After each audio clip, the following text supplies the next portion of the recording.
So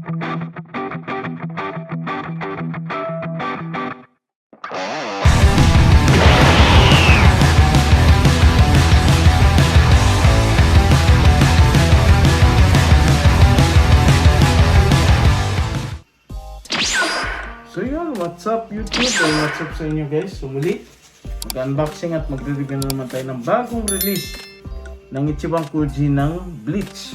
So ito guys, hindi ko to binunot dahil nga ito, nabili ko to sa Mercari nung nakarang araw, no? So nabili ko ito gamit yung TikTok points natin. So inipon natin ng mga ilang buwan, ilang months, and syempre di rin tayo nakapag-content ng Ichiban Kuji ng Bleach kasi sobrang limited lang pala yung Kuji na yan, no? So hindi lahat ng 7-Eleven is yatter itong Kuji na to. So sa area ko guys, nag-iisa lang and napakalayo pa. And nung tinawagan ko rin guys, hindi na rin siya magandang bunutin, no? And first time guys, nagkaroon ng Ichiban Kuji na Bleach ng hindi siya 80 tickets. So yung ticket niya sa buong set is 62 tickets. So mas mura sana. Pero yung price din ng figure ay 5 figure plus last one, so 6 lang. So pero goods pa rin, no? So ito guys, last one. Ayan siya, last one. Si Ichigo Kurosaki. Okay? So yung price nito, yung normal na Ichigo, yung wala yung itong mask. So yun na yung pinagkaiba. So buksan na natin guys, and buti na lang ang bilis ng isinip ng seller. So inulit ko guys ito, nabili ko lang to sa Mercari gamit yung TikTok points natin, no? So plano ko sana si Shenron, kasi kung si Shenron kasi guys, abutin tayo, baka mabot pa ng taon, kasi alam niyo naman magkano si Shenron, mahirap din makaipon ng ganang palaki. So, good na rin. So, unboxing na natin guys ito guys. At mabilisan lang ito. So, kita nyo naman, hindi naman ako talagang lagi nag-unboxing, no? Ito ang Dragon Ball na Daima na Ichiban Kuji eh. Binuksan ko na lang, hindi ko na siya sinunted.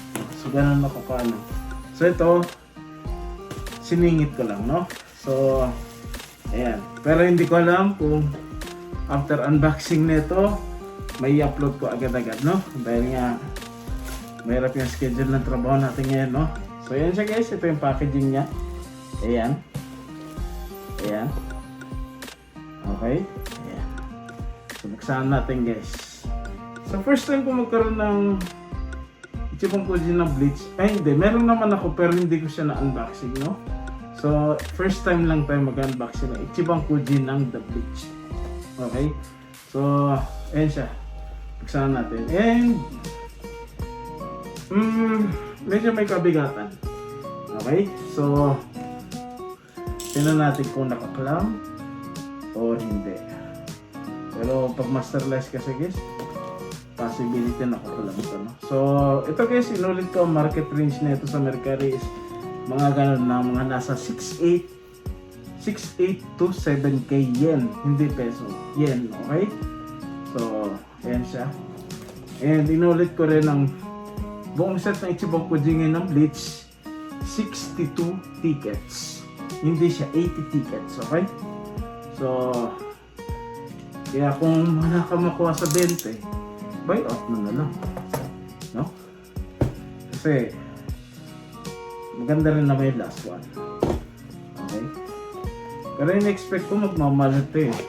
Pero, baka after, kasi kagaya nga ng sinabi ko nga, hindi lahat ng 7-Eleven is yattero. Limit lang siya guys, no? So, ganun siya kaunti yung Kuji ng Bleach ngayon. Okay. So, in fairness guys, nakakalam siya guys. Ayan. So, matik na to, buon to. Sigurado. So, 3, 2, 1. Oh, sabi ni, buo siya guys. Okay, buo siya. Okay. So, ayan na lang natin yung box. Siyempre. Ayan. Ayan. So, ito yung ano niya. So, ilabas na natin sa clamp para maipakita ko lang. Ngayon yung syempre yung pinaka-ending nito, yung simple montage nito guys, no? So, yun. Saan natin guys. Okay. Okay. Nalatong-latong pa. Okay.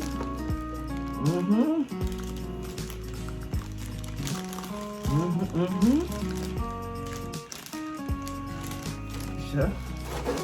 Yan. Yan. So, ito na siya. So, check ko muna. Oh, panalo. Oh, pati yung sa ilalim nung tsinelas na suot niya, detalyado. Ayan siya guys. Ayan, kung nakikita nyo.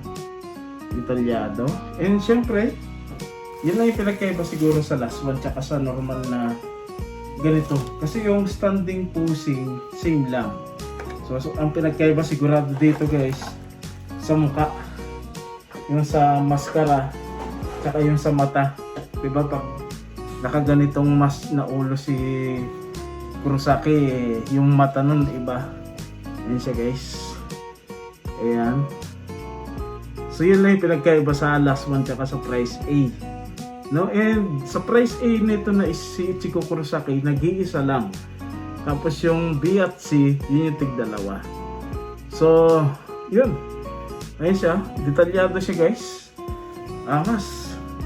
Kahit ganito lang yung posing niya, badass guys. No? Napakaangas. And kung magkaroon ka ng last one, kahit hindi mo na kailangan ng price A siguro. No? Kasi same lang. And kung sa form kasi, mas gusto ko yung ganito. Talaga. No? And ito siya guys, hindi siya natayo. Ayan. Kaya kailangan ng foot support. Okay? Ito guys, iba yung foot support niya ito guys. Hindi siya kagaya sa normal na masterless na maliit lang. No? So, ilabas natin yung foot support niya. Okay.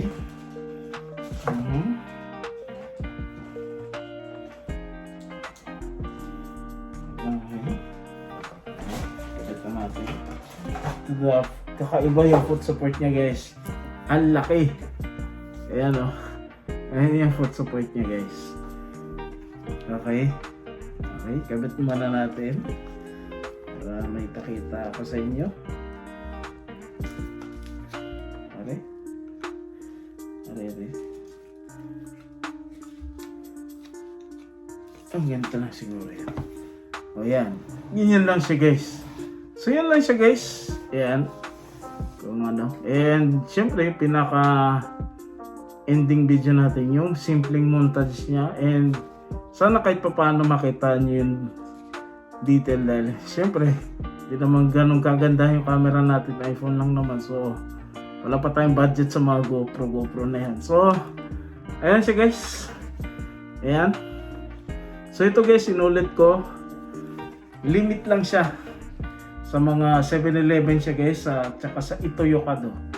So limited lang siya guys na 7-Eleven na yatter. So swerte sa mga nakabunot and may nakakita ng goods na ticket, no? So kaya wala tayong content ng The Bleach kasi meron man napakalayo guys. And tinawagan natin, hindi na rin maganda yung natitirang ticket. So yun lang guys. And yung next na Kuji siguro hindi ko alam. And so yun lang guys. So kahit pa paano sa mga questionable, sa mga collector sa Pinas, yung detail ng bagong Ichiban Kuji ng The Bleach. At last one price lang yung may ipapakita ko sa inyong unboxing video. So yun lang guys. And maraming salamat sa mga always nanonood sa ating YouTube channel. And syempre lagi akong update na mag-upload sa aking YouTube Shorts. So sa unboxing video, sobrang dalang na talaga. Sa Shorts talaga tayo laging nag-upload. And syempre sa TikTok natin guys. So yun lang guys. Maraming salamat. Ingat tayo lahat. Keep safe everyone. Goodbye.